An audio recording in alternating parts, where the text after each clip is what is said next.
The dog was already bleeding when Waverly got there. She saw the blood before she saw anything else. A dark smear across the concrete of the VA parking lot, catching the last flat light of a November afternoon. Her shift had ended 11 minutes ago. She had her keys in her hand and her coat half-zipped, and she was thinking about nothing more complicated than whether she had enough eggs at home for dinner. And then she heard it. Not a bark, not quite a growl, something low and broken that she recognized immediately, not from any textbook but from 2 years in Kandahar, where she had learned that suffering animals and suffering people make almost the same sound when they've run out of options.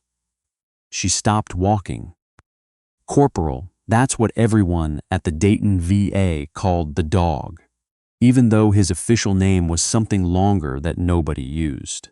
He was a Belgian Malinois, 8 years old, retired out of the 75th Ranger Regiment after an IED blast took partial hearing in his left ear and made him startle in ways that weren't safe for active duty anymore. His handler, a man named Greer, had adopted him the same week he separated from the Army. They had been together through 3 deployments, through the blast, through Greer's surgeries and his PTSD evaluations, and his slow, grinding reconstruction of a civilian life. Corporal had a folded green bandana around his neck that Greer put on him every morning. It was the only collar he'd ever tolerate. Waverly had met them both 6 months ago when Greer started coming to the clinic for his weekly appointments. She was the one who had stayed late the first time when Greer had a hard session and sat in the parking lot for 40 minutes afterward because he couldn't make himself drive. She'd brought him coffee from the nurse's station and sat on the trunk of his truck without asking permission and just stayed there until he was ready. After that, Greer always asked for her when he checked in. Corporal always put his nose against her knee when she walked by. She knew that dog. She knew exactly what his good days looked like and what his bad days looked like. And what she was seeing right now was neither of those things. There was a man she didn't recognize standing over Corporal with something in his hand, and Corporal was pressed low against the ground near the rear tire of a pickup truck, not in the crouch of a dog about to fight, but in the way of a dog that had already tried to get away and hadn't been able to. His back left leg was wrong, not broken. She couldn't tell yet, but held at an angle that meant pain. Waverly's brain went through the calculation in less than 2 seconds. It wasn't even a conscious thing. It was the same reflex that had made her run toward a convoy instead of away from one. Back when running toward things was her job. The math was simple. The man was bigger than the dog, and the dog couldn't run, and there was nobody else in this particular corner of the lot. Hey, her voice came out flat and certain. Military voice, her mother used to call it. You got that military voice again, Claire. Hey, stop! The man turned. He was somewhere in his 40s, heavy through the shoulders, wearing a gray hoodie with a logo she didn't recognize. His eyes moved over her the way eyes do when they're deciding something, and what they decided was that she wasn't a threat worth taking seriously. He turned back to the dog. She was already moving. What happened next took less than 8 seconds, and she would reconstruct it later in pieces because that's how the brain handles things that are happening too fast. She got between the man and the dog. That was the first thing, the only thing she was thinking. Get in between. She put her back to Corporal and her hands up the way you do when you're trying to de-escalate. Palms out, voice steady, and she said something. She wasn't sure later. What exactly? Something about walking away. Something about this being a VA facility and there being cameras everywhere, which was partly true. The man had a folding knife. She didn't see it until it was already moving. The first one caught her across the left forearm. She registered it as pressure before she registered it as pain. That merciful delay the body gives you when the adrenaline is high enough. She didn't step back. She thought about stepping back and she didn't do it, because stepping back meant Corporal was exposed again, and that wasn't something she was willing to have happen. The second one was lower, along her side, catching the edge of her ribs through her scrubs. That one, she felt. Her breath went strange. She kept her feet. By the time the third one came, she had gotten hold of his wrist. Not well, not trained fighter well, but well enough to change the angle, and the blade skimmed her shoulder instead of finding anything vital. She was screaming now. Not in fear, but in the particular way you scream when you're trying to stay conscious and keep your body doing what you're telling it to do. Corporal had gotten back to his feet. She heard him behind her before she saw him. That specific sound of a Malinois, when it has decided the situation has changed. He went past her left side like something launched, and then the man was no longer standing. And then there was a lot of noise. And then there were other people running from the direction of the main entrance. And then Waverly's knees decided they had done enough for one afternoon. And she went down onto the concrete and sat there with her hand pressed to her side and thought, with surprising clarity, I need to tell them about his leg. She said it to the first person who reached her, a security guard named Petty. She knew him, he always waved at her on the way in, who came skidding to a stop and looked at her and went pale, in a way that told her the bleeding was visible enough to read concern on someone else's face. The dog, she said. His back left leg. Tell them when the vet gets here, Waverly. Petty was already on his radio. Ma'am, I need you to stop talking and his leg, she said again. Left, okay. Petty said okay. She wasn't sure if he meant it or was just saying it to keep her calm, but she chose to believe him. The ambulance took 9 minutes. She counted. Not because she was calm, but because counting was something her brain could do while the rest of her was managing other things. She'd learned that in Kandahar, too, the way your mind splits in an emergency, one part handling the chaos and one part standing off to the side taking notes. She had 2 hands pressed to her side by then, and Corporal had been brought over by someone and was lying next to her with his head on her thigh, which should not have been medically possible given that his leg was clearly hurt, and she was clearly not a stable surface, but there he was. His breathing was fast and shallow. Hers was too. Someone from the clinic had called Greer. She found that out later. He lived 12 minutes from the VA, and he made it in 7. She heard his voice before she saw him. That particular catch in it that she recognized from the hard days, when he was working to keep himself level and the effort was audible. He was saying her name, and he was saying Corporal's name, and she couldn't tell from his voice which of them he'd gotten to first. I'm okay, she said, which was not entirely accurate, but was the right thing to say. You are not okay, Greer said. He came down onto one knee next to her. He was wearing the flannel jacket he always wore to appointments, the one with the frayed left cuff that he'd never gotten around to fixing. His face was doing something complicated. Waverly, you are very much not okay. The leg, she said.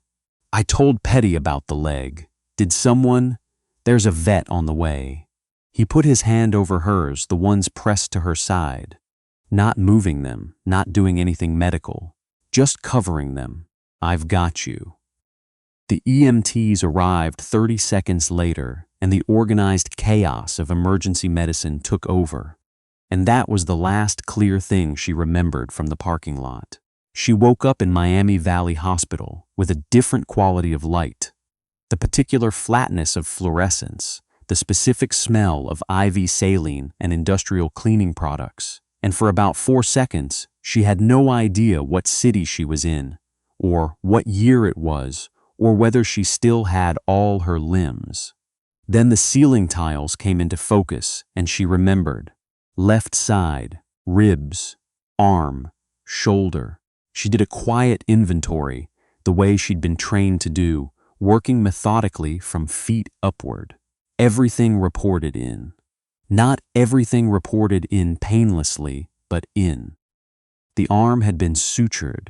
She could feel the bandage and the pull of the skin. The side hurt in the specific way of damaged muscle and possibly a cracked rib. The shoulder was bandaged too. Her right hand had someone else's hand in it. She turned her head. Greer was asleep in the chair next to her bed. He was still in the flannel jacket. His head was tilted back at an angle that was going to hurt his neck, and his mouth was slightly open, and he had the look of someone who had been awake for a long time before he finally went under.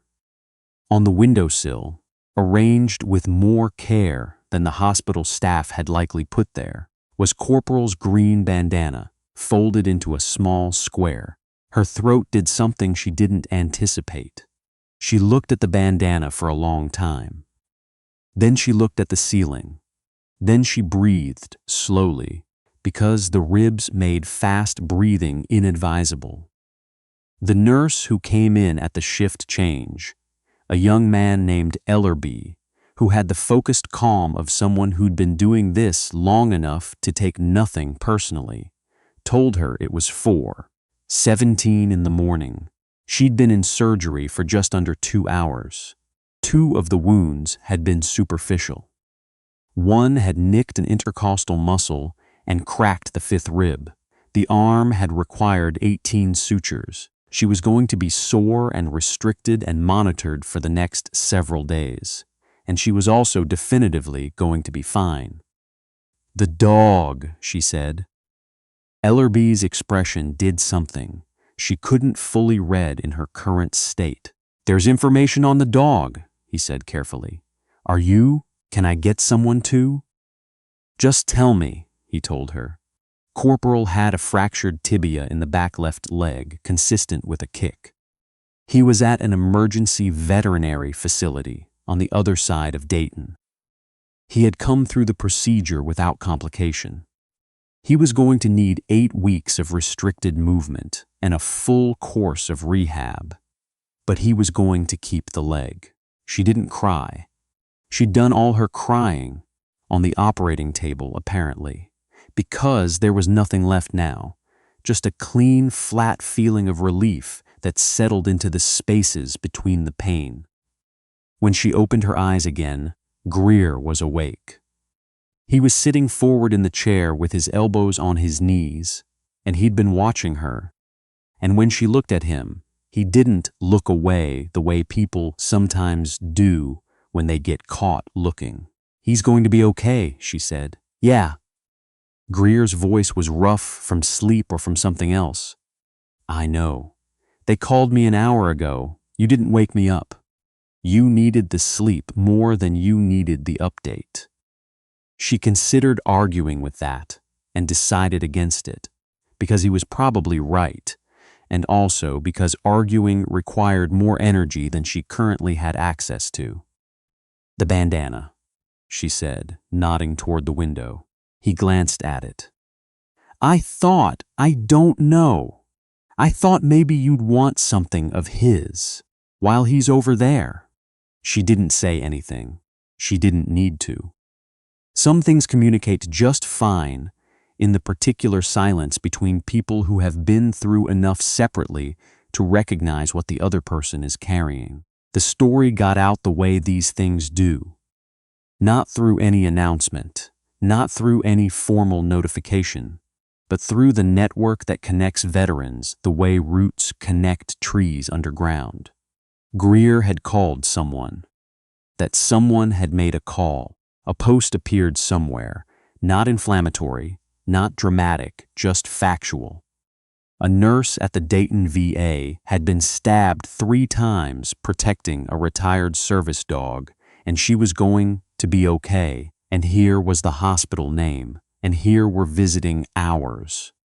By morning there were 7 people in the waiting room who Greer recognized and 14 that he didn't. By noon, the hospital had to request that additional visitors wait in the parking structure across the street. By 6 in the evening, Waverly's attending physician came in and stood at the foot of her bed with an expression that suggested she was not entirely prepared for what she was about to say. "There are," she said, "quite a few people here to see you." "How many?" Waverly said flatly, because she had learned from Ellerby that the morning had seen a lot of traffic through the lobby. Dr. Anand, that was her name, Preeti Anand, 20-year trauma surgeon, unflappable in every context Waverly had previously observed. Paused for just a fraction of a second. "We stopped counting at 240, she said, "but that was about an hour ago." Waverly stared at her. "Many of them appear to be active duty or veterans," Dr. Anand continued, in the same tone she might use to describe lab results. "There are a number of formal uniforms. Someone brought a flag. Several people brought dogs, though those are remaining outside per our policy." "Dogs," Waverly repeated. "Therapy animals, I believe, and personal pets. One man has a Malinois on a leash who he says is a friend of yours." She sat up straighter than her ribs thought was a great idea. "That's Corporal," she said. "Can someone? Is he? They released him?" "He arrived about 30 minutes ago with a cone around his neck and a cast on his back leg," Dr. Anand said. "He has been waiting in the parking lot, with rather a lot of company." Greer was already standing up from his chair. What she saw from the window of her room on the 4th floor was not something she had a frame of reference for. The parking lot and the parking structure and the street in between were filled with people standing in rows and clusters and single figures, and many of them were in uniform, and most of them were quiet in the specific way that military people are quiet when they're being intentional about it.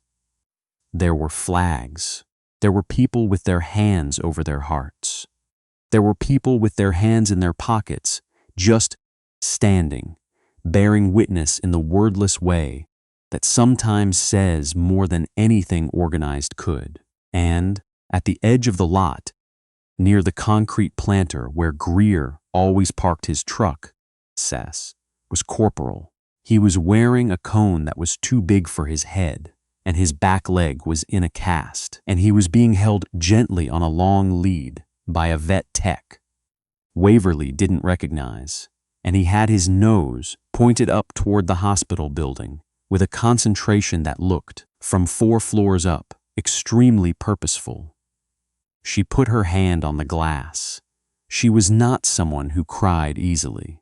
2 years in Kandahar and 4 years in the VA system had not given her many opportunities to practice it, and she'd come to think of herself as someone who had sort of moved past that particular reflex.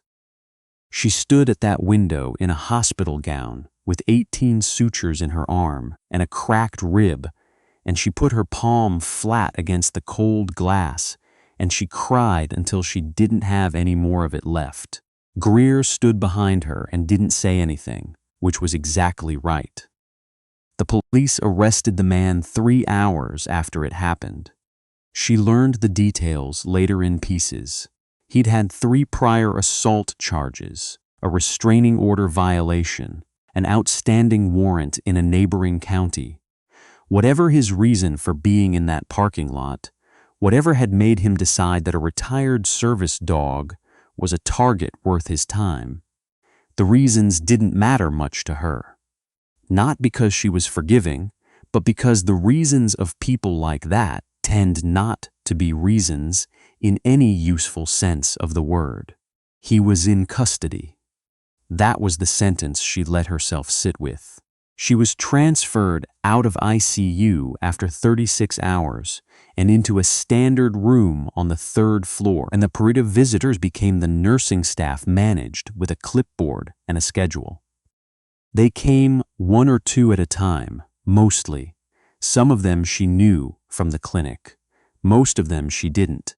A woman from Toledo who'd read about it online and driven down because her own son was at the VA, and she wanted to say something to the person who looked out for people like him. A group of 4 young Marines in civilian clothes who stood just inside the door and couldn't quite figure out what to do with their hands, and eventually settled on saying, "Thank you," in unison, which was simultaneously awkward and deeply earnest. An older man named Whitfield, who'd been a combat medic in Vietnam and sat in the chair next to her bed for 20 minutes without saying much, and then said, on his way out, "You know what you did out there." Not a question, an acknowledgement. She knew what she'd done out there. She'd done the calculation and come up with the answer. Her training and her instincts, and whatever she was made of, had always been pointing her toward. She didn't think of it as heroism. That word felt too large and too clean for something that had happened in 11 seconds in a parking lot when she wasn't thinking about anything except getting in between. But she understood that what other people saw in it was something they needed. The proof that someone would still step forward. The evidence that the reflex to protect hadn't been entirely burned out of the world. She could let them have that. That seemed right. On the 3rd day, they brought Corporal up. This was not technically within hospital policy, and it required a specific conversation between Greer and the floor supervisor, and possibly a supervisor above that one. But eventually the compromise was reached, that Corporal could visit for 30 minutes in the room, cone and cast and all, provided he remained on the lead and did not interact with other patients in the hallway. He came through the door and found her in approximately 1 second. He didn't jump, couldn't, really, with the cast. But he put his front feet on the edge of the bed with a deliberateness that suggested he'd been thinking about this, and he put his nose against her cheek, and then he settled his chin on her shoulder with the careful precision of an animal that understood exactly where not to press. She put her arms around him, slowly, minding the sutures, minding the rib. "Hey, buddy," she said into the top of his head. "Hey, I've got you." His tail moved once. Slow and certain, Greer was standing in the doorway. He had his arms crossed and his head tilted, and the look on his face that she'd first noticed back in the fall, in those early weeks when she was learning how he carried things. That look of someone who's been braced for loss for so long that witnessing its opposite is almost more than they know how to hold. She looked at him over the top of Corporal's head. He uncrossed his arms. He exhaled. He nodded once, the way you nod when words are in the way of what you mean. She nodded back. Corporal's cast came off 7 weeks later.